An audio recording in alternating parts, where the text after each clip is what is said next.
What's up, YouTube? This is your boy Creative D Will. I am back. Thank you guys for tuning into my channel, and today we're going to talk about the camera that I feel is the best running gun camera for freelance videographers and hybrid shooters. So if you do videography and photography, I feel like this camera is the best camera for you.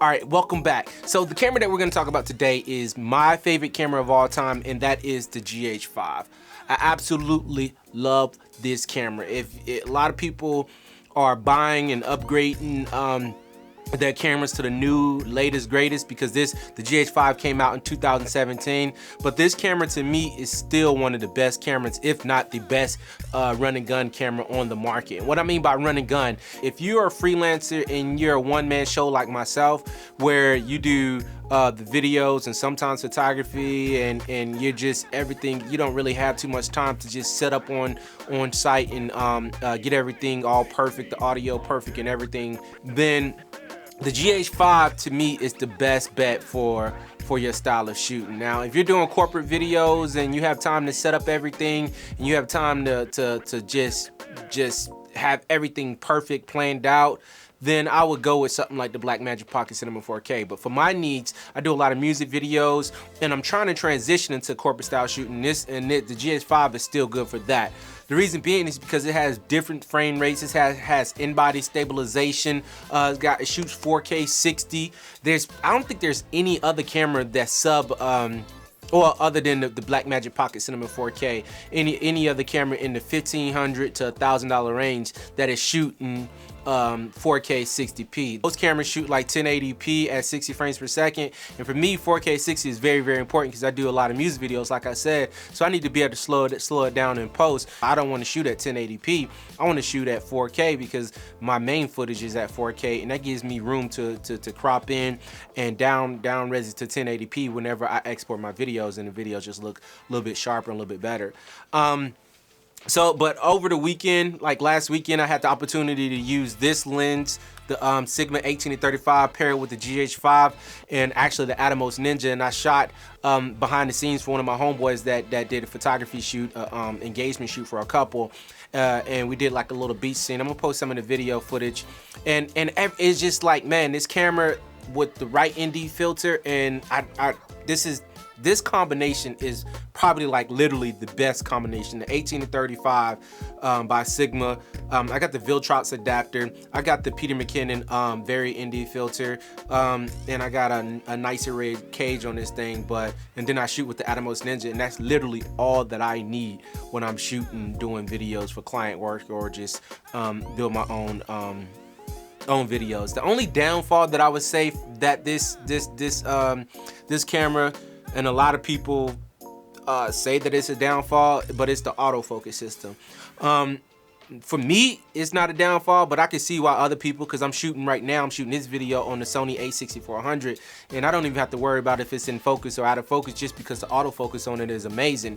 But the GH5, the autofocus isn't that good. I don't have any native glass, so I can't try it without the Viltrox adapter to see if it's any better. It does a lot of searching and hunting for the face whenever you try to use autofocus on it. So if you want to get something that does a lot of autofocus for you, then you want to go with the Sony camera because they got dope autofocus like the a6400 that I'm shooting on right now. But for me, I do a lot of manual focus. So and if you're getting into filmmaking, then you want to learn how to do manual focus rather than autofocus. Another feature that I really like about this is that it takes really good stills. A lot of people don't really get the GH5 for stills, but if you're a hybrid shooter like myself, I do photography as well. And I used to have just one camera that I did photography with, and that was the Canon 6D until I sold it and got the 6400. So I can start doing more YouTube videos. But I can actually use this camera to get really good stills, really good photos with it. So that's another plus for me. I don't have to lug around two cameras when I just want to whip this thing out and get a quick photo for Instagram or Facebook or anything like that, I can get a high-res camera. And that's the only downfall I think with the Blackmagic Pocket Cinema 4K, is that it doesn't do really good in stills, but that's understandable because that's a cinema grade camera. You're gonna rig that thing out and it's gonna be a heavy, bulky camera by the time you're done with it to get that cinema grade I guess look that you're going for that. But you could do the same thing with this, but just that those it's like a entry-level cinema camera. Anyway, I'm not talking about the Blackmagic Pocket Cinema 4K camera, I'm talking about the GH5. So should you buy the GH5 in 2017? That's the question that, 2019, came out in 2017. So should you buy the GH5 in 2019? Because it's a 2-year-old camera. And my recommendation is yes. If you got $1,500, because I think this one cost $1,500 and it came with like a whole bunch of stuff with the package. I think I got it off of Amazon. I'm probably, if I can find it, I'll post a link in the description. If I can't, then just go YouTube it, Google it, whatever, man. Just go to Amazon and type in GH5 shooting kit or whatever, and it'll come up for you. But this one came in for about, I got this for $14.95. I think I got it on sale with I think it was Adorama that I got it from. I don't know, but you can get this camera for $14.95, and it's probably cheaper than that if you get it used. So I love this camera, man. When I mean I love it, I freaking love it. I love it. I love it. It does everything that I needed to do. Shoots vlog. Vlog is something separate, but you got to buy that. I don't really shoot vlog. I shoot Cine D, and all my images come out great with it. So if you're thinking about getting a GH5, or if you're thinking about getting a great hybrid shooting camera that does really good videos and does decent photos, I think like you got like the Sony A7, the Sony A7 III that does really good stills and does pretty decent video. This is like the opposite. It does really good video and does decent stills.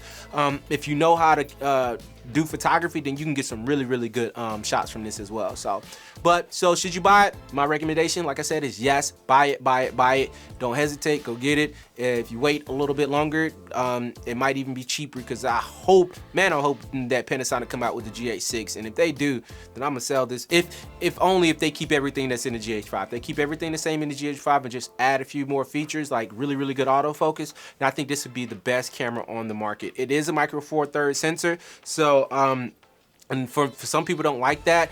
That means that it's a smaller sensor, but for me, micro four thirds sensor means it's a smaller sensor, so it means that the glass is a lot cheaper. So you can get this whole setup that I got right here for the Viltrox costs about 100 and something.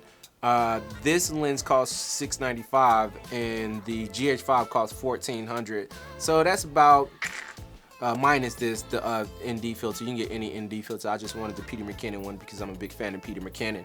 So I say you can get this whole setup for about $2,200, and that's really good considering that you're getting amazing glass, amazing body with some dope features. They future-proof the thing. Right now, nothing on the market is even close for the frame rates and